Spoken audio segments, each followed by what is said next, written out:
시청자 여러분 안녕하십니까? 김신철 변호사입니다. 살다 보면 누군가와 분쟁이 생기는 경우가 있는데요. 이 분쟁이 생기면 법원이나 분쟁조정위원회 같은 곳에 다툼의 해결을 의뢰하는 일이 발생합니다. 이때 증거가 되는 것 중에 하나가 바로 내용증명입니다. 그래서 오늘은 이 내용증명에 관해서 말씀드리겠습니다.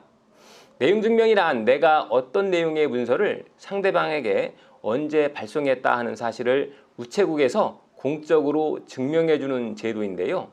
주로 법적으로 중요한 의미를 가지는 의사표시를 하거나 또 채무이행을 독촉할 때 이 내용증명 제도를 활용합니다.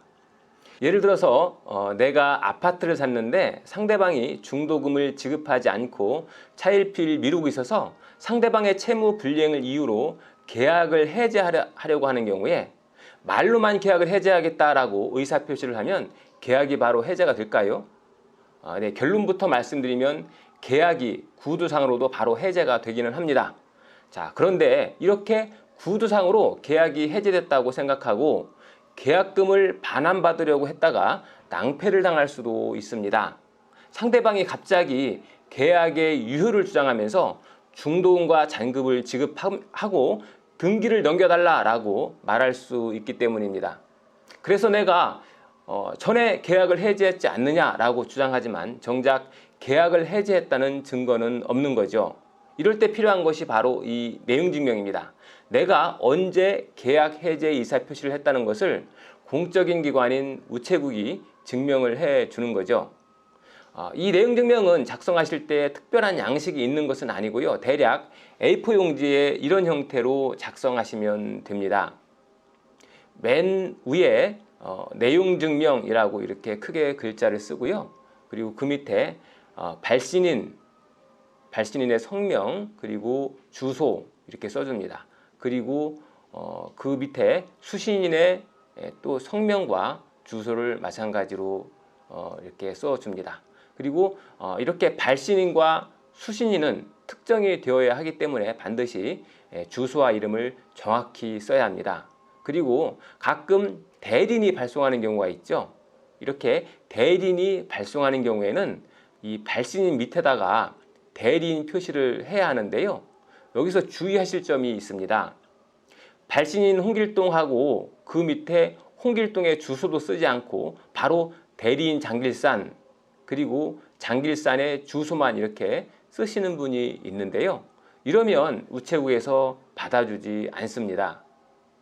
대리인의 성명과 주소뿐만 아니라 실제로 의사표시의 법적 효과를 받는 발송인 본인의 성명과 주소가 정확하게 특정되어야 합니다.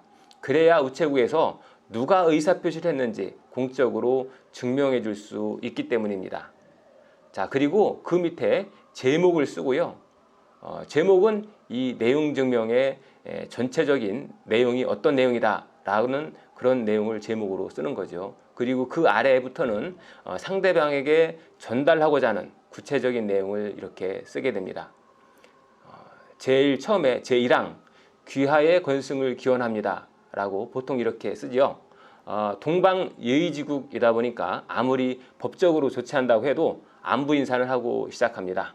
다음 2항부터 본격적으로 자기가 하고 싶어하는 말을 이렇게 육하 원칙에 따라서 누가 언제 어디서 무엇을 어떻게 왜 했는지 이렇게 써 나가시면 됩니다.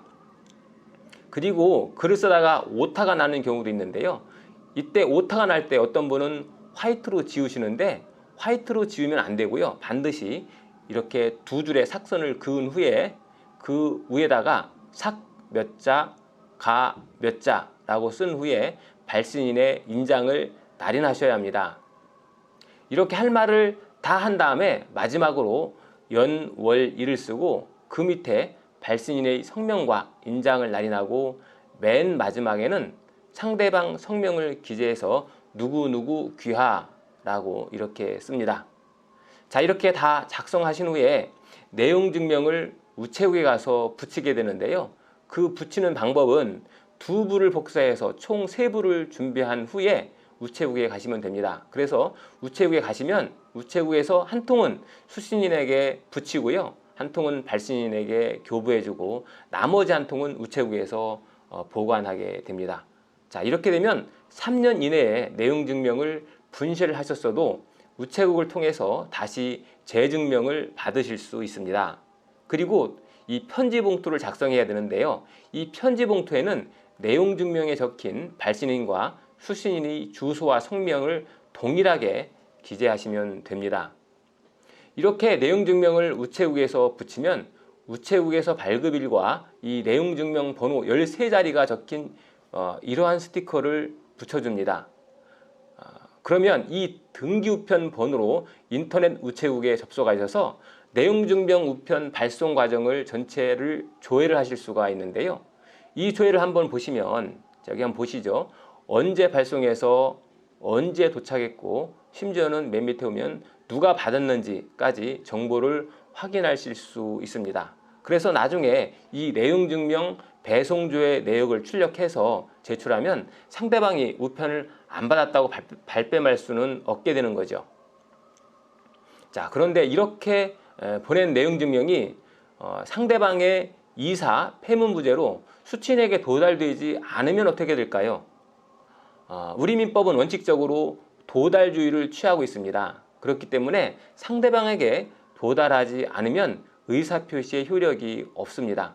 다만 의사표시의 효력이 발생하지 않아도 아무 의미가 없다, 그런 내용은 아니고요. 적어도 그 시점에 내가 어떠한 의사표시를 하려는 시도를 했다라고 하는 것은 증명되기 때문에 비록 상대방에게 도달되지 않았어도 여전히 법정에서 증거로 사용할 수는 있습니다. 오늘은 내용증명 우편을 작성해서 보내는 방법에 관해서 알아봤습니다. 여러분들께서 필요하시면 사용할 수 있도록 내용증명 샘플도 함께 올려드릴 테니까 필요하신 분들께서는 활용하시기 바랍니다. 김신철 변호사였습니다. 감사합니다.